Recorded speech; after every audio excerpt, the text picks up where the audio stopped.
So, as promised, let's return to that breaking news. President Trump's special envoy, Steve Witkoff, has announced the launch of phase 2 of the plan to end the conflict in Gaza. Let's go straight to our correspondent in Jerusalem, John Donaldson. And John, tell us more.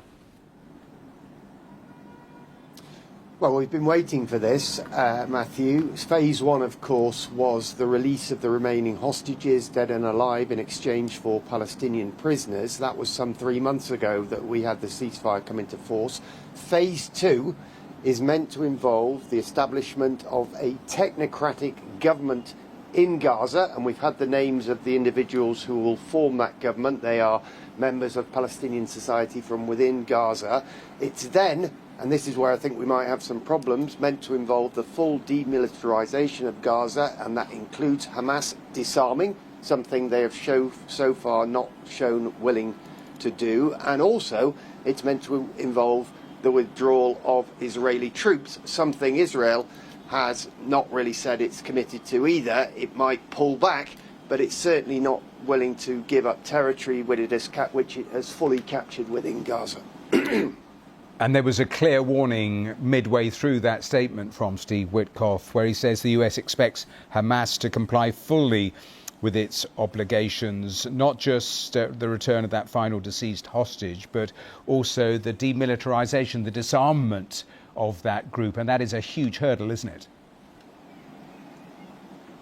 It is, because they've said they're not willing to do that. They have said they are willing to not take part in this technocratic government, but they haven't said they're willing to disarm, and what Israel and the United States might do to pressure them to do so is not really clear. I should say we have had some sort of ceasefire in place for the last 3 months, but it's pretty fragile, and many would say it's not a ceasefire at all. More than 430 Palestinians have been killed in Israeli strikes in the last 3 months. Occasionally Hamas will fire back, and all the while, I should stress, the humanitarian situation in Gaza is utterly bleak. We've had terrible weather here in the Middle East over the last week or so. Really, really heavy rain. It's cold. We've seen awful pictures from Gaza where you've got hundreds of thousands of people living in tents. Those tents are blowing away in heavy winds. There's flooding.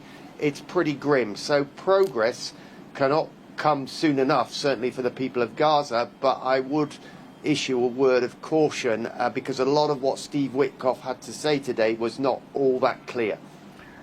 You mentioned what has happened since the ceasefire. Is there anything that you're hearing, because I can't read it here, about how any sort of humanitarian effort is boosted? And also, what about the international stabilisation force that we've been hearing about? No mention of that either. No mention of that, and possibly the reason why is, well, who's going to make up that force? If it's not Hamas, who have been the only real authority within Gaza at controlling the Gaza Strip, then who is going to provide policing and security? Now, over the past, year, more than a year, we've had talk of, will it be Arab countries, would it be Egypt, would it be Turkey, would it be some of the Gulf states sending in forces for a stabilisation force? But, anyone going in to do so on the back of Israeli tanks, if you like, is going to be seen as having cooperated too much with the Israelis. The other thing I should mention is, there are 3 levels of governance being proposed for Gaza. This is technocratic government that we've had the details of today. But then above that, there's this executive committee, which will be made up of foreigners, not Palestinians. They will oversee the work of the government. Now, some of the names mentioned for that: Tony Blair. I think also then above that, you've got Donald Trump's Board of Peace, of which he will be chairman of the board.